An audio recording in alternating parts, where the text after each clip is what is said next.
May chismis sa akin yung ate ko na dito daw matatagpuan yung masarap na Ilocos Empanada sa Boundary San Pedro. Alamin natin kung totoo mga be. Ano, tara?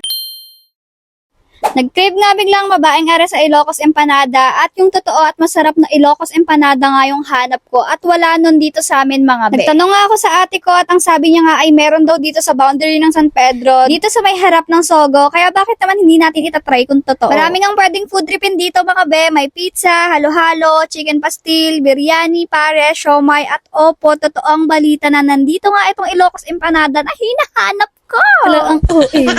Grabe ko nga ba, pagdating namin dyan, ganyan lang naman kadami naghihintay ng order nila. Kaya eto nga at umorder na rin ako at ang sabi nga ni kuya ay ipipila pa daw yung sa amin. At syempre nandirito na rin lang ako ay naghintay talaga ako. Eto yung mga in-offer nila mga be, yung spicy and mozzarella cheese yung in-order ko. At grabe, nag-crave na naman ako habang nag-edit. Habang naghihintay ako dyan, naisip ko yung ate kung hindi naman palalabas ng bahay. Pero maraming source yan siya. Ay si Asta nakarating din dito.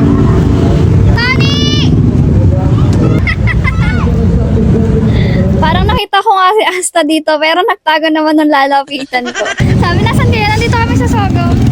Kumakain kami ng empanada. Matagal-tagal din kami naghihintay dyan, paano nga maramihan yung order ng mga nakapila. Parang sulit yung pila mo pag marami kang order, samantalang kami, dalawa lang. Anyways, after almost 20 minutes of waiting, eto at nagawa na din yung order ko mga be. Finally. Kain na tayo guys. Ang sarap. Sa lagyan mo na.